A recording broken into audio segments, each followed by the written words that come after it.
आप share market investment से पैसा क्यों नहीं कमा पा रहे हो? आप शेयर मार्केट इन्वेस्टमेंट से पैसा क्यों नहीं कमा पाओगे? उसके ये 15 रीजंस है, उसके लिए ये वीडियो कंप्लीट देखना। फर्स्ट, इन्वेस्टमेंट के ये डूज और डोंट्स फॉलो ना करना। पहले हम डूज के बारे में जानेंगे। इन्वेस्टमेंट में आपको लॉन्ग टर्म माइंडसेट और लॉन्ग टर्म विजन रखना चाहिए। आपको अपनी इन्वेस्टमेंट में प्रॉपर डाइवर्सिफिकेशन करनी चाहिए। प्रॉपर फंडामेंटल एनालिसिस के बाद ही इन्वेस्टमेंट करनी चाहिए और अपनी नॉलेज पर कंटिन्यूअसली काम करते रहना चाहिए और आपको गोल बेस्ड इन्वेस्टमेंट करनी चाहिए। अब हम डोंट्स के बारे में जानेंगे। आपको टिप्स और रूमर्स के बेसिस पर इन्वेस्टमेंट नहीं करनी चाहिए। आपको पेनी स्टॉक्स और हाई रिस्क स्टॉक्स में इन्वेस्टमेंट नहीं करनी चाहिए। आपको मार्केट को टाइम करने की कोशिश भी नहीं करनी चाहिए। आपको रिटर्न्स की अनरियलिस्टिक एक्सपेक्टेशंस भी नहीं रखनी चाहिए। आपको लेवरेज का ओवर यूज नहीं करना चाहिए और फोमो में आकर इन्वेस्टमेंट भी नहीं करनी चाहिए। सेकंड, इन्वेस्टमेंट में ये कॉमन मिस्टेक्स करना, बिना प्रॉपर रिसर्च किए, बिना प्रॉपर फंडामेंटल एनालिसिस किए इन्वेस्टमेंट करना, ये भी एक मिस्टेक है। शॉर्ट टर्म गेन्स के पीछे भागना, ये भी एक मिस्टेक है। पेशेंस और डिसिप्लिन की कमी होना, ये भी एक मिस्टेक है। स्टॉप लॉस और रिस्क मैनेजमेंट को इग्नोर करना, ये भी एक मिस्टेक है। ओवर कॉन्फिडेंस या हार्ड मेंटेलिटी में आकर इन्वेस्टमेंट करना, ये भी एक मिस्टेक है। पोर्टफोलियो को रेगुलरली रिव्यू ना करना, ये भी एक मिस्टेक है। ओवर वैल्यूड और ओवर हाइप वाले स्टॉक्स में इन्वेस्टमेंट करना, ये भी एक मिस्टेक है। पैनिक सेलिंग करना या फोमो में बाइंग करना, ये भी एक मिस्टेक है। थर्ड, अपने इन्वेस्टमेंट के रिस्क को कम करने के लिए ये ना करना। इन्वेस्टमेंट के रिस्क को कम करने के लिए आपको प्रॉपर डाइवर्सिफिकेशन करनी चाहिए। अपना सारा पैसा किसी एक स्टॉक या किसी एक सेक्टर में ही नहीं लगाना चाहिए। आपके पास 6 से 12 महीनों के एक्सपेंस के अमाउंट का इमरजेंसी फंड भी जरूर होना चाहिए ताकि आपको फाइनेंशियल इमरजेंसी में अपनी इन्वेस्टमेंट लॉस में ना सेल करनी पड़े। आपके पास स्टॉप लॉस और एग्जिट प्लान भी जरूर होना चाहिए। आपको लॉन्ग टर्म तक इन्वेस्टेड रहना चाहिए क्योंकि आप जितने लंबे टाइम तक इन्वेस्टेड रहेंगे आपकी इन्वेस्टमेंट पर रिस्क उतना ही कम हो जाएगा। आपको लेवरेज को अवॉइड करना चाहिए। ग्रीड, फियर, होप और फोमो से बचना चाहिए। फोर्थ, किसी भी स्टॉक में इन्वेस्टमेंट करने से पहले ये ना देखना आपको कंपनी का revenue, profit margins, PE ratio और डेट टू इक्विटी रेशियो जरूर देखना चाहिए। कंपनी पर बहुत ज्यादा डेट भी नहीं होना चाहिए। कंपनी का प्रॉफिट और सेल्स बढ़ रहा होना चाहिए। कंपनी का बिजनेस मॉडल सस्टेनेबल और स्केलेबल होना चाहिए। वो कंपनी अपनी इंडस्ट्री में लीडर हो तो ज्यादा अच्छा है। उस कंपनी का मार्केट शेयर भी अच्छा होना चाहिए। कंपनी के लीडर्स और मैनेजमेंट एक्सपीरियंस्ड और ट्रस्टवर्दी होने चाहिए। वो स्टॉक अंडर वैल्यूड होना चाहिए। कंपनी की फ्यूचर ग्रोथ अपॉर्चुनिटीज और अपकमिंग प्रोजेक्ट्स भी आपको देखने चाहिए। कंपनी के पास कोई यूनिक एडवांटेज या फिर यूएसपी होना चाहिए लाइक पेटेंट्स, ब्रांड वैल्यू या डिस्ट्रीब्यूशन नेटवर्क एटसेट्रा। वो कंपनी जिस सेक्टर में है वो सेक्टर सनराइजिंग और ग्रोइंग सेक्टर होना चाहिए। फिफ्थ, किसी भी सेक्टर में इन्वेस्टमेंट करने से पहले ये ना देखना सबसे पहले तो आप उस सेक्टर का पिछले 5 से 10 साल का परफॉर्मेंस देखो। इससे आपको पता चलेगा कि वो सेक्टर स्टेबल है या साइक्लिकल और उसमें कितना रिस्क है। ये देखो कि उस सेक्टर की ग्रोथ सस्टेनेबल है या फिर temporary. High debt sectors like infrastructure और पावर स्टॉक्स में ज्यादा रिस्क होता है। उस सेक्टर में डिमांड कंटिन्यूअसली ग्रो होनी चाहिए। हाई और स्टेबल प्रॉफिट मार्जिन्स वाले sectors long term wealth creation के लिए ज्यादा सही होते हैं। जिस सेक्टर में एम्प्लॉयमेंट अपॉर्चुनिटीज क्रिएट हो रही हो वो लॉन्ग टर्म सस्टेनेबिलिटी का सिग्नल है। सिक्स्थ, इन सेक्टर्स या इन स्टॉक्स में इन्वेस्ट करना। आपको हाई डेट कंपनी से दूर रहना चाहिए। आपको नई नई कंपनी से भी दूर रहना चाहिए क्योंकि उनका हमारे पास कोई ट्रैक रिकॉर्ड नहीं है। ओवर वैल्यूड स्टॉक से भी आपको दूर रहना चाहिए। नेगेटिव प्रॉफिट मार्जिन्स वाली कंपनी से भी आपको दूर रहना चाहिए और साथ साथ आपको इन सेक्टर से भी दूर रहना चाहिए। आपको ओवर लेवरेज सेक्टर से दूर रहना चाहिए। High speculative sector like crypto और पेनी स्टॉक से भी दूर रहना चाहिए। सेवंथ, अपने स्टॉक्स को लेकर ओवर कॉन्फिडेंट होना।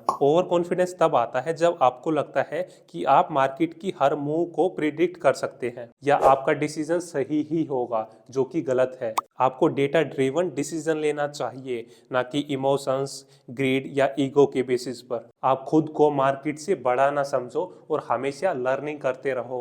आप अपनी गलतियों को रिपीट मत करो। आप एक्सपर्ट की एडवाइस को भी कंसीडर कर सकते हो। आप स्टॉप लॉस और एग्जिट स्ट्रेटजी को भी इग्नोर ना करो। 8th, रिसर्च की कमी और ब्लाइंडली इन्वेस्टमेंट करना। बिना प्रॉपर रिसर्च किए इन्वेस्टमेंट करने से आप ज्यादा रिटर्न्स जनरेट नहीं कर पाओगे। सिर्फ टिप्स और रिकमेंडेशन के बेसिस पर इन्वेस्टमेंट करना आपको लॉसेस की ओर ले जा रहा है। इससे बचने के लिए आप रिसर्च करने की एक सिस्टमेटिक अप्रोच या स्ट्रेटजी बनाओ और उसे फॉलो करो। 9th, रिस्क मैनेजमेंट और डाइवर्सिफिकेशन इग्नोर करना। बिना प्रॉपर रिस्क मैनेजमेंट और डाइवर्सिफिकेशन के आप अपने इन्वेस्टमेंट के रिस्क को बढ़ा रहे हैं। आप अपने पोर्टफोलियो की स्टेबिलिटी को खतरे में डाल रहे हैं। सारा पैसा एक ही जगह लगाने से लिक्विडिटी की भी प्रॉब्लम आ सकती है। प्रॉपर रिस्क मैनेजमेंट और प्रॉपर डाइवर्सिफिकेशन ना करने से पैनिक सेलिंग और इंपल्सिव बाइंग का भी रिस्क रहता है। 10th, टिप्स, रूमर्स और सोशल मीडिया इन्फ्लुएंसर्स पर ब्लाइंडली ट्रस्ट करना। टिप्स और रूमर्स का सोर्स जेन्युइन नहीं होता है और मैक्सिमम केस में उनके पीछे कोई हिडन एजेंडा या हिडन इंटरेस्ट होता है। वो आपके फायदे के लिए नहीं होता है, वो किसी और के फायदे के लिए होता है। कुछ इन्फ्लुएंसर्स पैसे के चक्कर में पेड प्रमोशन में गलत इन्वेस्टमेंट इंस्ट्रूमेंट्स भी रिकमेंड कर देते हैं। सोशल मीडिया इन्फ्लुएंसर्स या टिप्स प्रोवाइडर्स का एडवाइस जनरल होता है और हर इन्वेस्टर के लिए रेलेवेंट नहीं होता है। 11th, क्लियर गोल्स और स्ट्रेटजी का ना होना। जब आपकी इन्वेस्टमेंट के पीछे कोई स्ट्रेटजी नहीं है तो आप इमोशंस के बेसिस पर डिसीजन लेते हैं। स्ट्रेटजी के बिना आप मार्केट की शॉर्ट टर्म मूवमेंट पर रिएक्ट करते हैं। मार्केट फ्लक्चुएशन के चलते आप पैनिक में आकर गलत डिसीजन ले लेते हैं। स्ट्रेटजी के बिना आप अपने पोर्टफोलियो का प्रॉपर रिस्क मैनेजमेंट नहीं कर पाते हैं और गोल्स के बिना आपकी इन्वेस्टमेंट आपकी फाइनेंशियल नीड्स के साथ अलाइन भी नहीं करती है। 12th, पेनी स्टॉक्स में इन्वेस्ट करना। पेनी स्टॉक्स में ज्यादा रिस्क होता है क्योंकि इनकी वैल्यू हाईली वोलेटाइल होती है। इनका कोई खास प्रूवन ट्रैक रिकॉर्ड भी नहीं होता है। ये पंप और डंप का भी आसानी से शिकार बन जाते हैं। पेनी स्टॉक्स के लो प्राइस और हाई रिटर्न्स के लालच में लोग बिना किसी प्रॉपर रिसर्च के इनमें इन्वेस्ट कर देते हैं और पेनी स्टॉक्स में आपको लिक्विडिटी की भी प्रॉब्लम आती है। 13th, अनरियलिस्टिक रिटर्न्स एक्सपेक्टेशंस रखना। शेयर मार्केट को गेट रिच क्विक स्कीम समझना गलत है। जब एक्सपेक्टेशंस रियलिटी से मिसमैच होती है तो डिसअपॉइंटमेंट और गलत डिसीजंस होते हैं। अनरियलिस्टिक रिटर्न्स की वजह से लोग हाई रिस्क की इन्वेस्टमेंट करते हैं। ज्यादा रिटर्न्स के चक्कर में लोग शॉर्ट टर्म ट्रेडिंग करते हैं। सोशल मीडिया पर भी लोग हर हफ्ते या हर महीने पैसा डबल या ट्रिपल करने की बात कर रहे होते हैं। आपको इन ट्रैप्स में फंसना नहीं चाहिए। अनरियलिस्टिक एक्सपेक्टेशंस वाले इन्वेस्टर्स फंडामेंटल एनालिसिस को भी इग्नोर कर देते हैं और सिर्फ हाइप और टिप्स के बेसिस पर इन्वेस्टमेंट डिसीजन ले लेते हैं। 14th, बुल मार्केट में ओवर कॉन्फिडेंट होना। ओवर कॉन्फिडेंस का मतलब है जब इन्वेस्टर्स अपनी एनालिसिस या गट फीलिंग पर इतना ज्यादा भरोसा करते हैं कि वो रिस्क को इग्नोर करके इन्वेस्टमेंट डिसीजन ले लेते हैं। बुल मार्केट में लोगों को लगता है कि मार्केट अब ऊपर ही जाती रहेगी, अब मार्केट कभी भी नीचे नहीं आएगी, जबकि ऐसा बिल्कुल भी नहीं है। इन्वेस्टर्स शॉर्ट टर्म सक्सेस को अपनी स्किल समझते हैं, जबकि मार्केट की वजह से ही हो रहा होता है। बुल मार्केट के बाद एक करेक्शन या बियर मार्केट आती ही है। अगर आपने ओवर कॉन्फिडेंस के चलते इन्वेस्टमेंट की है तो उस करेक्शन में आपका लॉस हो सकता है। 15th, एसआईपी में डिसिप्लिन की कमी। लोग करेक्शन में या बियर मार्केट में एसआईपी बंद कर देते हैं, जो कि गलत है क्योंकि उससे तो आपका एवरेज बाइंग प्राइस कम ही होगा।